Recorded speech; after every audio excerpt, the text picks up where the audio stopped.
Vande Mataram foundation Telangana రాష్ట్ర ప్రభుత్వ పరిధిలో నడుస్తున్న పాఠశాలలో రాణించిన ప్రతిభ కలిగిన 10/10 మార్కులు సాధించిన విద్యార్థులను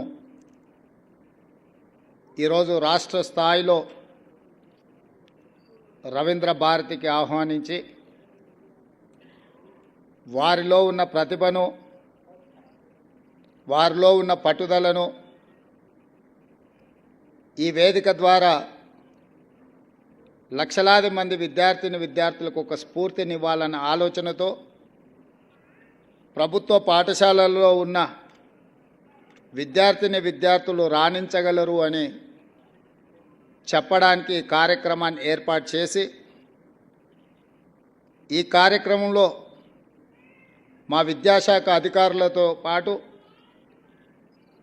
ఎమ్మెల్సీ రఘోత్తమ్ రెడ్డి గారు, వేం నరేందర్ రెడ్డి గారు, మాజీ అడ్వకేట్ జనరల్ ప్రకాష్ రెడ్డి గారు, ఇతర పెద్దలందరూ, విద్యార్థుల తల్లిదండ్రులందరూ ఈ కార్యక్రమంలో పాల్గొని ప్రభుత్వ పాఠశాలలో ఎవరికంటే తీసిపోవు అవకాశం వస్తే తమ ప్రతిభను ప్రదర్శించగలరని నిరూపించినందుకు ఈ కార్యక్రమాన్ని ఏర్పాటు చేసిన వందే మాతరం ఫౌండేషన్ రవీందర్ గారికి, మాధవ్ రెడ్డి గారికి మనస్ఫూర్తిగా అభినందనలు తెలియజేస్తున్నాను.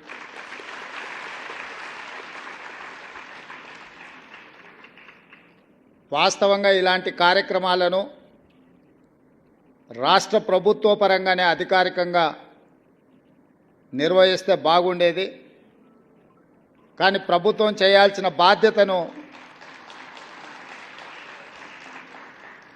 వందే మాతరం ఫౌండేషన్ నిర్వహించడం ద్వారా మా ప్రభుత్వానికి కూడా బాధ్యతను గుర్తు చేసినారు. ఇది ఒక మంచి కార్యక్రమం అని చెప్పి నేను ఈ సందర్భంగా తెలియజేయదలుచుకున్నాను. మిత్రులారా, మీ తల్లిదండ్రులు కష్టపడి, మీ తల్లిదండ్రులు మీ మీద ఎన్నో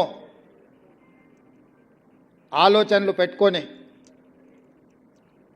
మిమ్మల్ని ప్రభుత్వ పాఠశాలలకు పంపించిండ్రు అని అంటే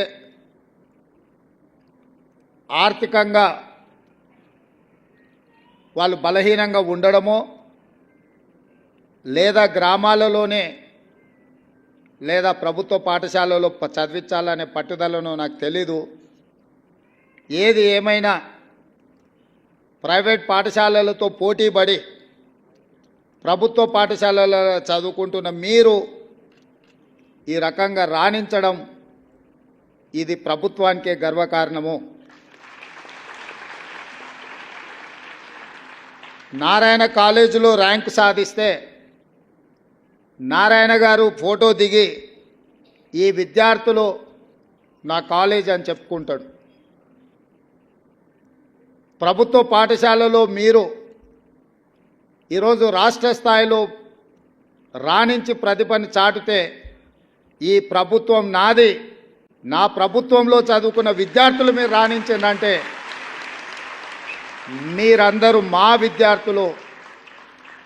నారాయణ, చైతన్య లాంటి ప్రైవేట్ కార్పొరేట్ పాఠశాలలతో కాలేజీలతో మా విద్యార్థులు కూడా పోటీ పడగలుగుతున్నారు అని అంటే అది మా గౌరవానికి గుర్తింపు.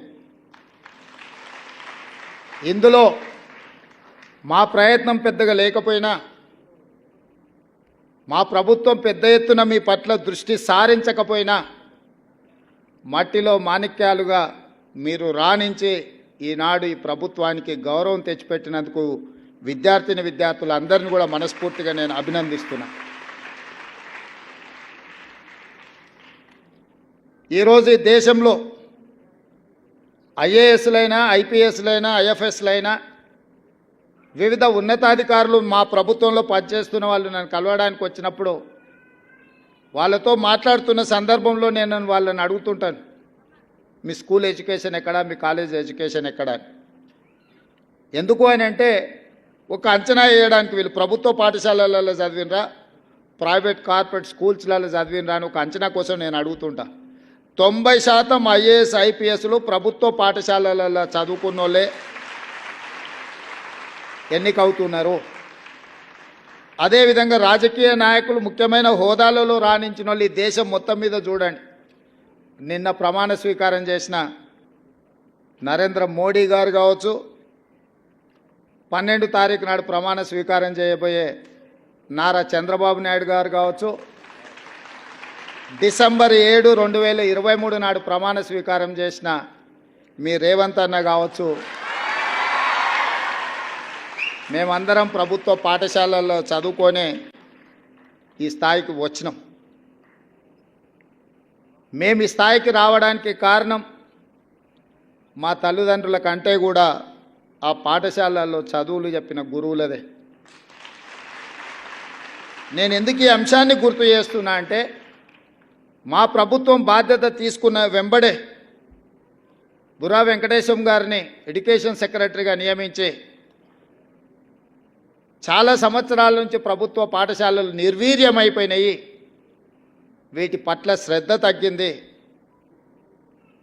టీచర్లు లేరని విద్యార్థులు రావడం లేదు, విద్యార్థులు లేరని పాఠశాలలు మూసేస్తుంది ప్రభుత్వం. ఇది కోడి ముందా గుడ్డి ముందా అని అంటే ఏది చెప్పలేదు. ప్రభుత్వం టీచర్లను పెట్టకపోతే విద్యార్థులు ఎట్లాగూ రారు. విద్యార్థులు రావడం లేదనే నెపంతో సింగిల్ టీచర్ పాఠశాలలు అన్నిటిని కూడా మూసేసే పరిస్థితి వచ్చింది. ఇదే కాకుండా కొన్ని స్కూళ్ళల్లో 8-9 మంది విద్యార్థులు ఉంటే 10-12 మంది టీచర్లు ఉంటున్నారు. అంటే వివిధ సబ్జెక్ట్స్ చెప్పడానికి ఆ టీచర్లు అవసరం, వివిధ తరగతుల కోసం ఇది ఒక సమస్యగా మారింది. వీటన్నిటినీ దృష్టిలో పెట్టుకొని తక్షణమే మెగా డిఎస్సి నోటిఫికేషన్ ఇవ్వాలి. సింగిల్ టీచర్ స్కూళ్ళను కూడా ముయ్యడానికి వీల్లేదు.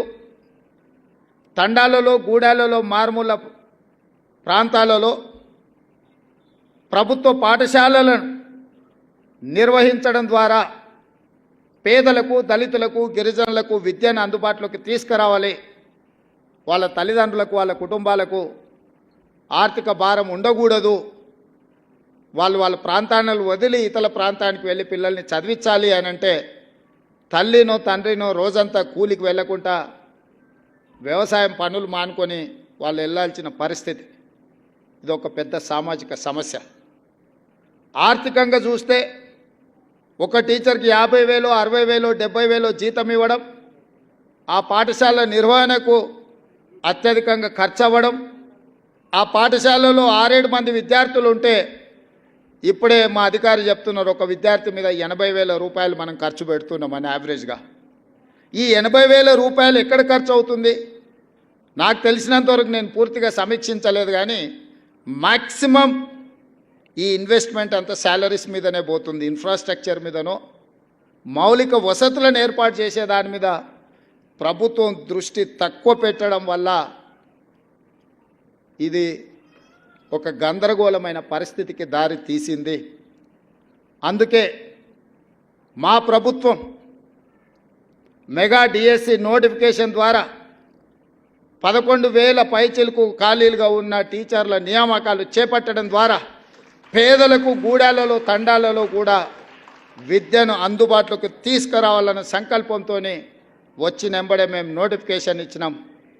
అదేవిధంగా ప్రభుత్వ పాఠశాలలు శిథిలావస్థకు చేరుకున్న వాటిని అన్నిటిని కూడా పునర్నిర్మించాలి, మౌలిక వసతులు కల్పించాలి అని దాదాపుగా 2,000 కోట్ల రూపాయల నిధులతోని పనులను ప్రారంభించినాం.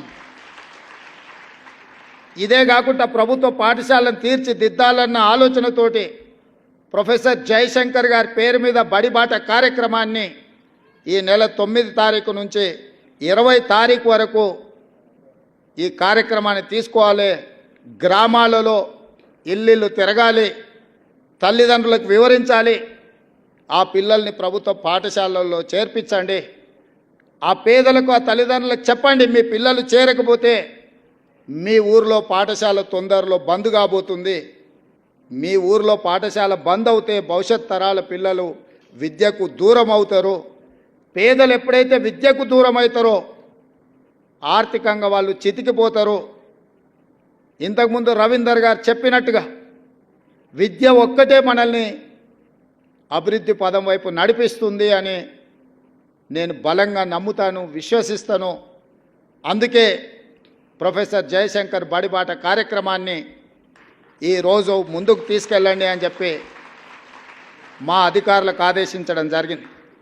ఇదే కాదు, గ్రామాలలో ఉన్న పాఠశాలల యొక్క నిర్వహణ, మధ్యాహ్న భోజనం నుంచి బడి పిల్లలకి ఇచ్చే బట్టల వరకు ప్రతి బాధ్యత సెల్ఫ్ హెల్ప్ గ్రూప్లకు, అక్కడ ఉండే మహిళా సంఘాలకే అధికారికంగా నేను జీవో ఇచ్చి వాళ్ళకే అప్పచెప్పినాం. ఇవాళ ప్రభుత్వ పాఠశాలలో చదువుకునే పిల్లలకు ప్రభుత్వం ఇచ్చే డ్రెస్సులు మహిళా సంఘాల వాళ్ళే కుట్టి అక్కడ ఉండే విద్యార్థులు ఇచ్చే విధంగా వాళ్ళకే ఇచ్చినాం ఈరోజు. అదే కాకుండా అమ్మ ఆదర్శ పాఠశాల అనే పేరు మీద పాఠశాలల యొక్క నిర్వహణ గ్రామాలలో ఉన్న మహిళా సంఘాలకే పూర్తిగా అప్పచెప్పిన నిధులు వాళ్ళ చేతులకే ఇచ్చి వాళ్ళే పాఠశాలలు నిర్వహించే బాధ్యతను ఆ తల్లులకే ఇచ్చినాము. ఎందుకంటే మహిళా సంఘాలలో సభ్యులుగా ఉన్నారు అంటే వాళ్ళు గ్రామంలో ఉంటారు. గ్రామంలో ఉండే ఆ తల్లులే వాళ్ళ పిల్లలని పాఠశాలకు పంపిస్తే వాళ్ళ పిల్లలు చదువుకునే పాఠశాలల్ని వాళ్ళ కుటుంబ సభ్యులుగా భావించి వాటిని తీర్చిదిద్దుతారు అని చెప్పి మధ్యాహ్న భోజన పథకానికి సంబంధించి కూడా బాధ్యతలన్నీ వాళ్ళ చేతుల్నే పెట్టి గ్రీన్ ఛానల్ ద్వారా వాళ్ళ నిధులను విడుదల చేయమని చెప్పి మా ఆర్థిక శాఖ కార్యదర్శికి, మా ఆర్థిక మంత్రికి నేను ఆదేశాలు ఇవ్వడం జరిగింది. ఇవన్నీ ఎందుకు చెప్తున్నా అంటే, గ్రామీణ ప్రాంతం నుంచి వచ్చిన నాకు ప్రభుత్వ పాఠశాల యొక్క విలువ తెలుసు. ఈ ప్రభుత్వ పాఠశాల ద్వారా ఈ తెలంగాణ రాష్ట్రాన్ని పునర్నిర్మించాలన్న ఆలోచన, సంకల్పం మా ప్రభుత్వానికి ఉంది. అందుకే ఈ విధానాలన్నిటిని కూడా మేము సమీక్షించుకొని ముందుకెళ్తున్నాం.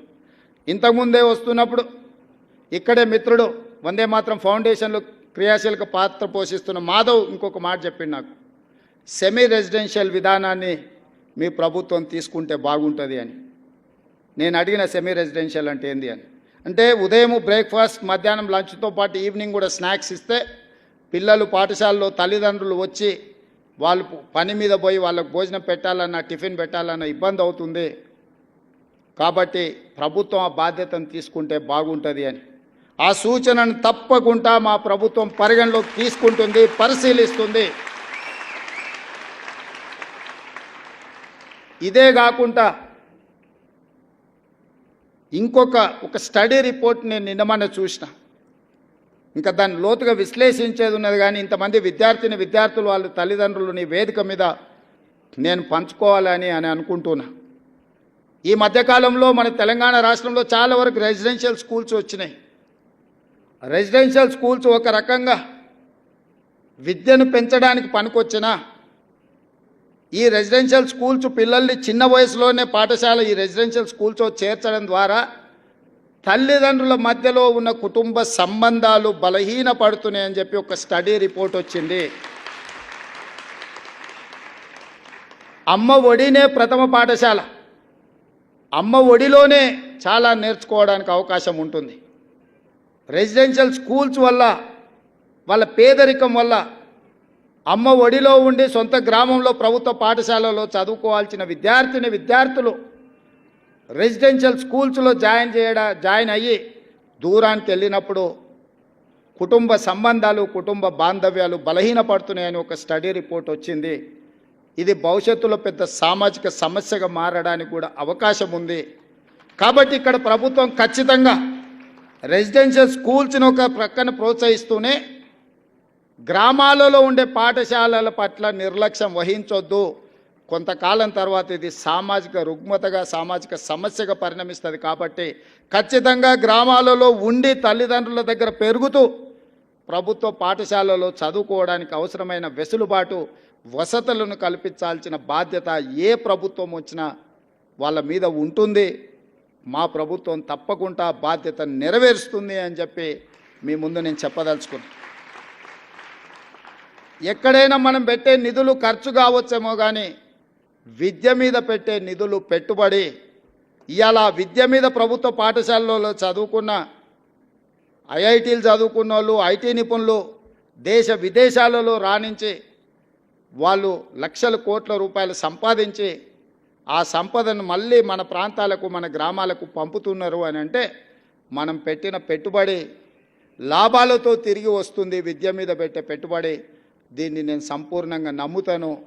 అందుకే ఈరోజు మీ కార్యక్రమానికి ఇతర ఏదో కార్యక్రమాలు ఉన్నా ఈ విద్యార్థులను కలవడం కోసం నిన్న ఢిల్లీలో ఉండే యాక్చువల్గా మీ దగ్గరికి నిన్ననే రావాల్సి ఉండే కొన్ని ప్రత్యేకమైన పరిస్థితుల వల్ల మిమ్మల్ని కలవడానికి నేను అవకాశం లేకపోయినా మా అధికారులకు ఆదేశించి ఈరోజు పెట్టండి, తప్పకుండా ఈ ప్రభుత్వ పాఠశాలలో చదువుకున్న విద్యార్థులను కలవడం ద్వారా నాకు మీ అందరితో కలిసే అవకాశం, మీ అందరినీ ప్రోత్సహించడానికి నాకు ఒక స్ఫూర్తి ఉంటుంది.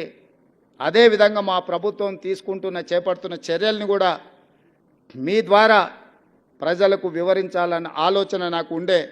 తప్పకుండా భవిష్యత్తులో ఈరోజు సిలబస్ ఎప్పుడో తయారు చేసుకుంటే కొన్ని సంవత్సరాల కొద్దీ అదే సిలబస్ ఉండడం వల్ల ప్రస్తుత మారిన కాలమాన పరిస్థితుల్లో ఆ సిలబస్ అనేది కూడా కొంత ఇర్రిలవెంట్ అవుతుంది. అందుకే మా ప్రభుత్వం స్పష్టమైన నిర్ణయం తీసుకున్నది, విద్యా కమిషన్ అపాయింట్ చేయాలని. విద్యా కమిషన్ ద్వారా మీ అవసరాలు ఎప్పటికప్పుడు ఎట్లయితే మైనారిటీ కమిషన్, ఎట్లయితే మహిళా కమిషన్ అపాయింట్ చేసి ఎప్పటికప్పుడు వాళ్ళ సమస్యల్ని ఫిర్యాదు చేసుకోవడానికి ఒక అవకాశం కల్పించి ఆ సమస్యల్ని పరిష్కరించడానికి ఎట్లయితే కమిషన్స్ ప్రభుత్వాలకు రికమెండేషన్స్ ఇచ్చి ఆ ప్రభుత్వాల సమస్యలు పరిష్కరిస్తున్నాయో మా ప్రభుత్వం స్పష్టంగా 2 ప్రాంతాలను ప్రత్యేకంగా గుర్తించింది. ఒకటి విద్య, 2 వ్యవసాయం. తొందరలోనే విద్యా కమిషన్ అపాయింట్ చేయడం ద్వారా నిరంతరం మీ సమస్యల్ని పర్యవేక్షిస్తూ మీ సమస్యల పరిష్కారం కోసం పాటుపడడానికి ఒక నిరంతరం పనిచేసే వ్యవస్థను ఏర్పాటు చేయాలని మా ప్రభుత్వం నిర్ణయం తీసుకున్నది. అదేవిధంగా వ్యవసాయ కమిషన్ను కూడా మేము ఏర్పాటు చేయబోతున్నాం. తద్వారా విత్తనాలు కానీ, నకిలీ విత్తనాలు కానీ, ఎరువులు కానీ, సంస్థలు కానీ, ప్రభుత్వాలు కానీ రైతులకు నష్టం జరిగినప్పుడు, రైతులకు అన్యాయం చేసినప్పుడు వాళ్ళ తరఫున ఆదేశాలు ఇవ్వడానికి, వాళ్ళ తరఫున ప్రభుత్వాలకు నివేదికలు చేర్చడానికి కమిషన్స్ అవసరం. ఈ విద్యా కమిషన్ని, అదేవిధంగా వ్యవసాయ కమిషన్ని ప్రాధాన్యతతో తీసుకొని మా ప్రభుత్వం వీటిని ఎస్టాబ్లిష్ చేస్తుంది.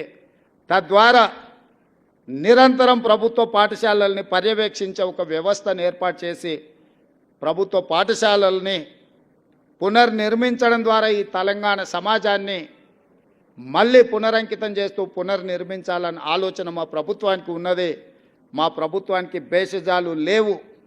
ఎవరైనా అనుభవజ్ఞులు ఏదైనా మా ప్రభుత్వం దృష్టికి తీసుకొస్తే తప్పకుండా వాటిని ఆచరించడానికి, అమలు చేయడానికి మా ప్రభుత్వం ఎప్పుడూ సిద్ధంగా ఉంటుంది. అన్నీ మాకు తెలుసన్న ఆలోచన మా ప్రభుత్వానికి లేదు. ఎవరైనా ఇందులో ప్రత్యేకంగా స్టడీ చేసిన రిపోర్ట్స్ కానీ, నివేదికలు కానీ, సజెషన్స్ కానీ మా ప్రభుత్వానికి ఏమి ఇవ్వాలనుకున్నా ఎల్లవేళలా మా అధికారులు అందుబాటులో ఉంటారు. మా అధికారుల దృష్టికి తీసుకొస్తే నేను కూడా వాళ్ళు సూచించిన వ్యక్తులను, సంస్థల్ని కలవడానికి నాకు ఎలాంటి అభ్యంతరం లేదు.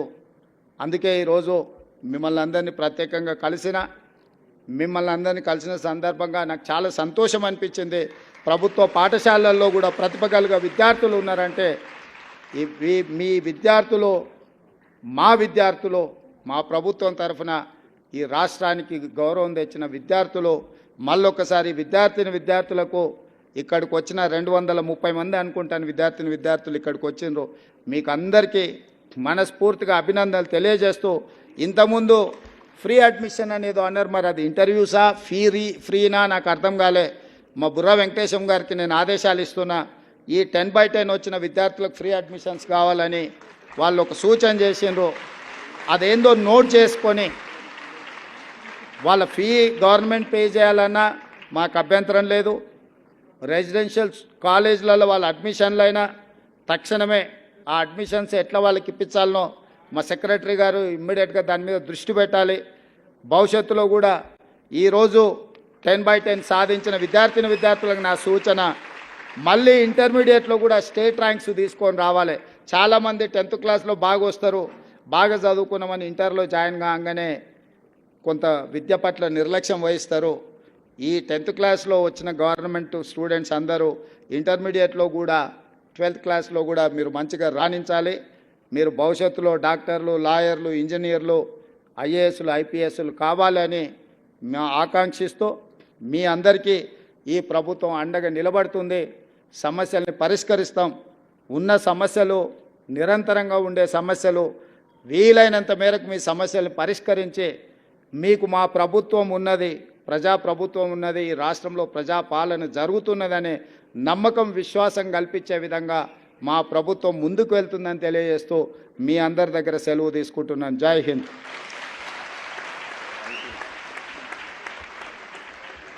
Thank you.